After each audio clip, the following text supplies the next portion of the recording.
Salam sejahtera untuk kita semua. Perkenalkan, nama saya Erika Junia Arta Manalu dengan NIM 2105124300. Adapun tujuan pembuatan video ini adalah untuk memenuhi tugas ujian tengah semester dengan mata kuliah Sejarah Indonesia Masa Kolonial dengan dosen pengampu yaitu Bapak Nurdiansyah MPD.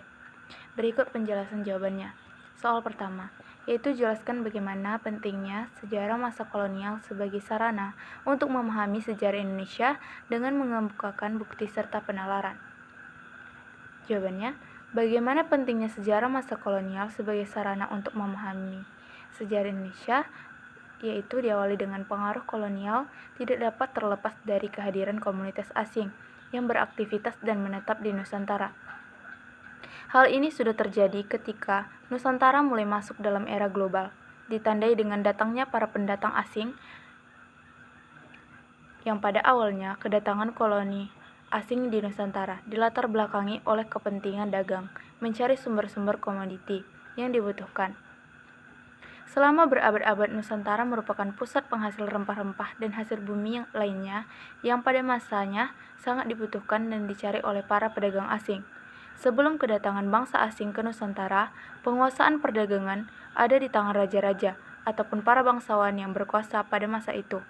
Kemudian pada awal abad ke-16, perairan Nusantara mulai dijelajahi kapal-kapal dagang Eropa, antara lain Portugis, Spanyol, Inggris, dan Belanda. Kekuatan pelayaran dan perdagangan Eropa ini mendominasi perairan Asia Tenggara, termasuk Nusantara hingga pertengahan abad ke-20 yang ditandai dengan kedatangan koloni Jepang. Kedatangan para pedagang atau koloni-koloni asing ini dapat diartikan sebagai sebuah proses perubahan yang tumbuh karena didorong oleh faktor dagang atau ekonomi. Gudang-gudang dan kantor dagang kemudian diperkuat dengan perbentengan untuk menjamin keselamatan komoditi dagangnya, baik dari ancaman internal atau pihak pribumi maupun eksternal atau pedagang asing lainnya. Ekspansi ekonomi yang pada awalnya menjadi tujuan utama bangsa-bangsa Eropa datang ke Nusantara akhirnya berkembang menjadi ekspansi politik, karena mereka menyadari bahwa perdagangan tidak akan dapat dilakukan dengan lancar tanpa penguasaan wilayah. Kemudian terbentuklah serikat dagang yang diawali dengan berdirinya VOC atau serikat dagang lainnya. Proses ini kemudian diikuti dengan penguasaan Nusantara oleh pemerintah Hindia Belanda. Keberadaan pengaruh ini meninggalkan berbagai permasalahan dan dampak yang sangat mempengaruhi berbagai kebijakan, baik politik maupun sosial ekonomi. Oleh karena itu, pengaruh ini menjadikan suatu fakta bagi cakupan atau bahasan tentang masa lampau yang berhubungan dengan kolonialisme. Keseluruhan proses ini memberi pengaruh terhadap bentuk keragaman budaya baru di Nusantara. Manifestasi kebendaannya dapat diamati langsung sebagai peninggalan arkeologi. Peninggalan budaya ini bukan hanya sebagai bukti keberadaan komunitas asing, tetapi sekaligus sebagai bukti aktivitas dan kekuasaan mereka pada masa itu. Hal tersebutlah yang menunjukkan betapa pentingnya sejarah kolonial sebagai sarana untuk memahami sejarah Indonesia. Soal nomor 2. Jelaskan serta uraikan perkembangan awal bangsa Indonesia pada masa kolonial. Jawabannya, perkembangan awal bangsa Indonesia masa kolonial sebelum Belanda menguasai Indonesia telah terjadi penjelajahan samudera dalam konteks imperialisme dan kolonialisme kuno ke Nusantara. Portugis dan Spanyol adalah dua negara yang menjadi pelopor dan sangat antusias dalam penjelajahan samudera, sehingga untuk mencapai agar tidak terjadi persaingan yang tidak sehat antara kedua negara atas prakarsa Paus Alexander VI, penguasa agama Katolik di Vatikan merasa perlu mengatur penjelajahan samudera pada dua negara yang mayoritas penduduknya beragama Katolik. Oleh karena itu, diadakanlah Perjanjian Tordesillas.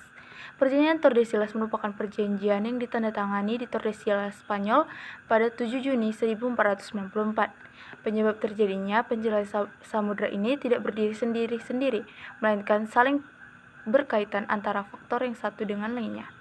Faktor-faktor yang menyebabkan bangsa Eropa melakukan penjelajahan samudera ke Nusantara adalah mencari tempat penghasil rempah-rempah, kemudian jatuhnya kota Konstantinopel pada tahun 1453 ke tangan Turki Utsmani yang menyebabkan ditutupnya pelabuhan tersebut bagi pelayaran bangsa barat, dan dorongan gold atau kekayaan, glory atau kejayaan, dan gospel atau menyebarkan agama. Soal nomor 3, jelaskan serta uraikan perbandingan awal penjajahan masa kolonial dengan masa penjajahan Indonesia, masa politik kolonial baru. Jawabannya, awal penjajahan masa kolonial sebelum Belanda menguasai Indonesia telah terjadi penjelajahan samudra dalam konteks imperialisme dan kolonialisme kuno ke Nusantara. Portugis dan Spanyol adalah dua negara yang menjadi pelopor dan sangat antusias dalam penjelajahan samudra. Sehingga, untuk mencegah agar tidak terjadinya persaingan yang tidak sehat antara kedua negara atas prakarsa Paus Alexander VI, penguasa agama Katolik di Vatikan merasa perlu mengatur penjelajahan samudra pada dua negara yang mayoritas penduduknya beragama Katolik. Oleh karena itu, diadakanlah Perjanjian Tordesillas. Perjanjian Tordesillas ini merupakan perjanjian yang ditandatangani di Tordesillas, Spanyol pada tanggal 7 Juni 1494.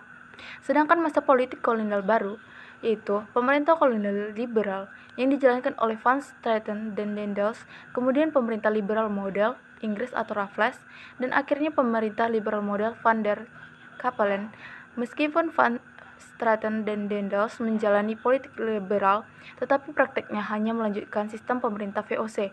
Hal itu dapat diketahui karena pemerintah kolonial saat itu memang tidak bersahabat dengan rakyat, dan tujuan Belanda untuk menguasai Indonesia juga tidak berubah. Indonesia mengalami masa liberal ketika Raffles menjadi letnan gubernur di Indonesia.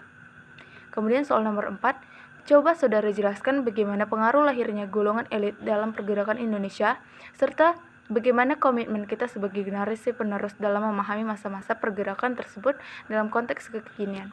Jawabannya, peranan golongan terpelajar dalam pergerakan nasional Indonesia pada tahun 1908 hingga 1928 merupakan suatu usaha atau tindakan yang dilakukan oleh pemuda yang terdidik dengan melakukan perbaikan di segala bidang. Golongan terpelajar lahir dilatar belakangi oleh dua faktor, yakni kebijakan politik etis dan implementasi sistem pendidikan kolonial Belanda.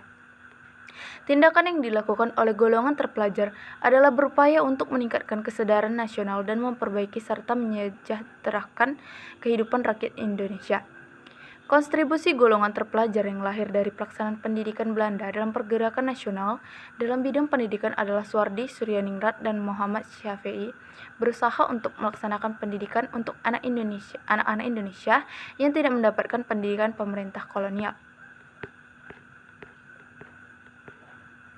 Kemudian bagaimana komitmen kita sebagai generasi penerus dalam memahami masa-masa pergerakan tersebut atau dalam konteks kekinian, yaitu dengan membangun pendidikan dan memiliki semangat berjuang yang tinggi. Kemudian soal nomor 5, jelaskan dampak serta peran Budi Utomo dalam masa perjuangan menentang kolonial di Indonesia. Jawabannya, dampak dari Budi Utomo dalam masa perjuangan menentang kolonial di Indonesia sangat luas. Organisasi ini bergerak di bidang pendidikan yang kemudian menjadi pelopor kesadaran masyarakat dalam merintis perkembangan yang harmonis bagi negeri dan bangsa Hindia Belanda. Peranan Budi Utomo yang cukup penting dalam kehidupan masyarakat dan bernegara bukan hanya bermanfaat bagi pemerintah kolonial. Kemampuannya yang istimewa untuk berfungsi sebagai jembatan antara para pejabat kolonial yang maju dengan kaum terpelajar Jawa, sehingga dalam perkembangannya, Budi Utomo akan mendapat kesempatan memperoleh kemampuan berorganisasi politik.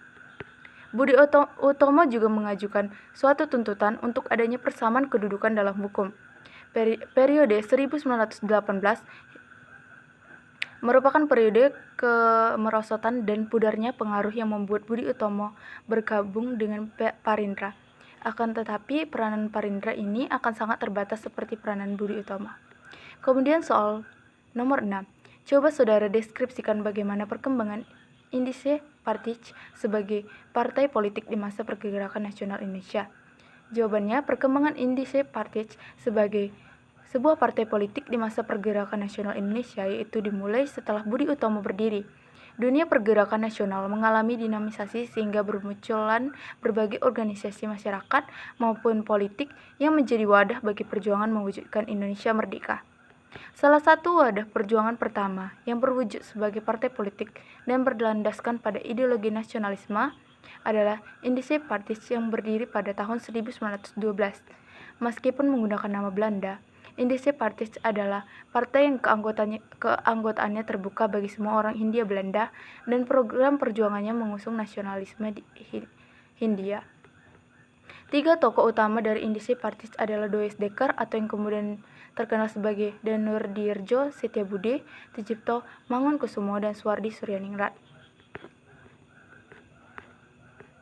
Kemudian soal nomor 7, coba saudara deskripsikan perkembangan SI serta bagaimana bisa terjadinya problematika dalam organisasi SI atau ISDV. Jawabannya, perkembangan Sarekat Islam. Sarekat Islam didirikan dengan tujuan untuk menggalang kerjasama di antara para pedagang Islam demi memajukan perdagangan mereka dan mampu menyaingi para pedagang asal Cina. Sarekat Islam menjadi organisasi ternama yang identik dengan gerakan nasionalis, demokratis, religius, serta ekonomis. Hanya dalam waktu singkat, Sarekat Islam dapat berkembang hingga menyebar ke seluruh lapisan masyarakat. Bagaimana bisa terjadinya problematika dalam organisasi Sarekat Islam atau ISDV? Dimulai setelah Sarekat Islam berjalan di Indonesia. Organisasi ini mulai mengalami perpecahan karena adanya perbedaan suasana kehidupan politik setelah tahun 1929. Sarekat Islam telah terkena pengaruh komunis yang diperkenalkan oleh Henrio Josephus Maria Shevliet pada tahun 1913. Satu tahun setelahnya, yaitu 1914, Shevliet bersama Adolf Bars mendirikan Inisiatif Sosial Demokratis Fahrenheit atau ISDV di Semarang.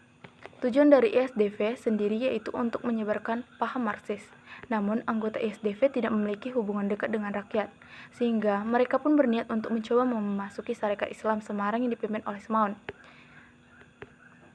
Semaun sendiri tidak menyetujui jika Sarekat Islam harus mengirimkan wakilnya ke dalam Volksraad atau Dewan Perwakilan Rakyat. Perlahan-lahan, pengaruh Semaun pun semakin besar dan Sarekat Islam yang kemudian menimbulkan perpecahan. Perpecahan pada Sarekat Islam terbagi menjadi dua bagian, yaitu Sarekat Islam Merah dan Sarekat Islam Putih. Perpecahan ini terjadi lantaran adanya agitasi dari para golongan komunis melalui tokoh Semaun dan Darsono ke dalam organisasi Sarekat Islam. Sarekat Islam Putih sendiri adalah organisasi yang berhaluan kanan, diketuai oleh Tjogro Aminoto, sedangkan Sarekat Islam Merah berhaluan kiri dipimpin oleh Semaun dan dari Semarang. Baiklah, sekian jawaban dari ujian tengah semester saya. Apabila ada kesalahan kata, mohon dimaafkan. Sekian dan terima kasih.